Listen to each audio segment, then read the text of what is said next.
Сайн байцгаана уу? Энд байна. Сүнслэг тэмцэл гэдэг бол үнэхээр зайлшгүй зүйл байнга байдаг. Хүмүүс харахгүй сүнстэй мэдсэн мэдээгүй заримдаа мэдгүйгээс болж маш их оролцдог л даа. Өөрөө мэдхгүй бүгийн шившлэг, ламын шившлэг, мормны шившлэг, премейсэн буюу бүр зоригтой шулмын шишлгүүдийг хүртэл хийдэг. Харанхуй сүнс маш олон байдаг. Маш олон шүү. Тэнгэрээс 3-1 нь унсан шүү дээ. Тэгээд маш их хүчтэй сүнсүүд унсан гэдэг юусоо мартаж болохгүй. Та бүхэнд өнөөдөр харанхуй сүнсээс болгоомжтой байх талаар би танаар сануулж хэлмээр байна. Ариун сүнс та нарыг үнэхээр сайн хамгаална. Үнэхээр бодис сүнснээс гарсан бол долоо додорж орж ирэхгүй. Тэд бол та ариун сүнстэй учраас.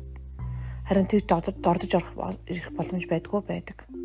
Та хэрэг өөрөө үе талгыг нээвэл та өөрөө мэдхгүй тэр зүйлд орооцолдох юм бол үнэхээр ариун сүнс таныг хамгаална. Та түнд бүр итгэж болно. Харин өөрөө мэдхгүй янз бүрийн шившлгүүд, янз бүрийн буруу зүйл хийх юм бол үе таалах нэг аюултай. Тэгээд мэдсэн мэдээгүй бас хийдэг зүйлүүд байдаг л да. Янз бүрийн соёлын шугамар хүцэн хүмүүсийг дахин шүтдэг, харанхуй сүнсийг дахин шүтдэг тэр тохиолдлууд зөндөө байдаг. Жил бөөж гэсэндээ чулуундар махшигтайгаад л харанхуй сүнсийг хоолдог байгаа. Тэр үед үнэрэн гадагшаа гардаггүй. Түүнтэй адилхан сүнс дүрсээ ургач сүнсүүд дэлхий дээр маш их байдаг. Харамсалтай хүмүүс харахгүй мэдгүйгээсээ болоод түүнийг тоодоггүй. Байдаггүй гэж хүртэл ярьдаг. Байгагийн зөндөө олон хүмүүс хилээдсэн ч гэсэн тоохгүй өнгөрдөг. Бузар сүнс байхгүй гэж ярьдаг олон хүн байдаг л да. Гэхдээ Иесус тэр олон бузар сүнсийг яагаад хөөсөн байж тарах вэ? Библиэд түрэн байдаг үстэй. Мэдсээр уншсаар байж түүнийг тоохгүй орхиж байгаа нь бас л сонирхолтой зүйл. Яагаад хин таны нүдийг, хин таны чихийг хаав? Танд яагаад таагдах тэр боломжийг гаргаж өгсөн бэ? Мартаж болохгүй.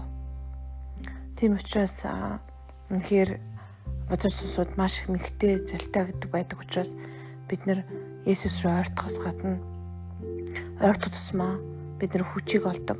Түүний хүчээр үнэхээр мэдэх боломжтой байдаг. Та бурхантай Есүстэй ойртох тусам харанхуй сүнсүүд таны хажууд байхдаа илэрч гарах зэрэг тохиолдол маш байдаг.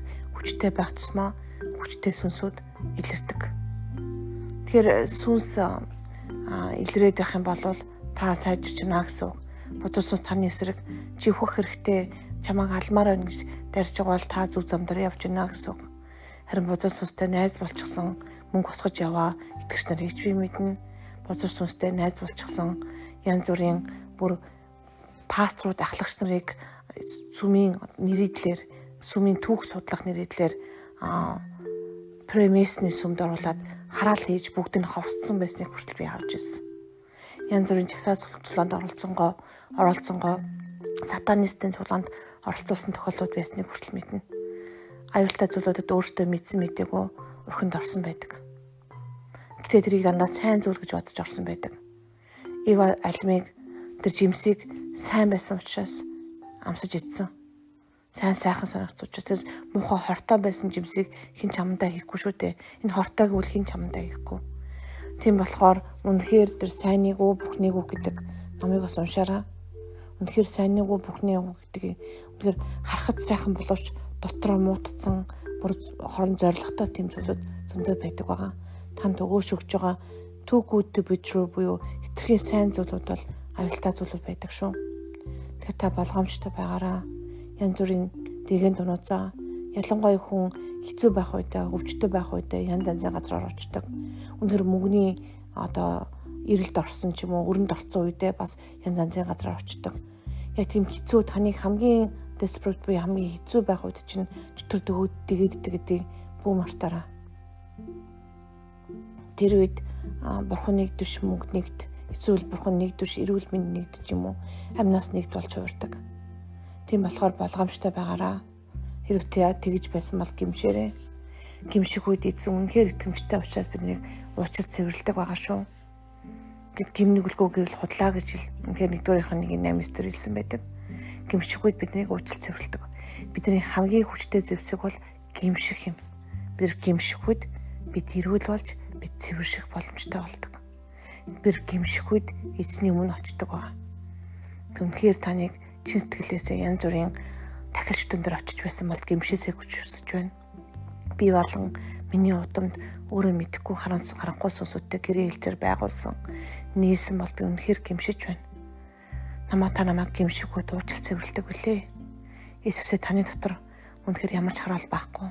Та нүглийн болон үхлийн хулаас биднийг чөлөөсөн билээ. Эзэн Иесусээ би таны дотор бүрэн орж байна. Та намайг инэрлэг үсрээр хучаараа.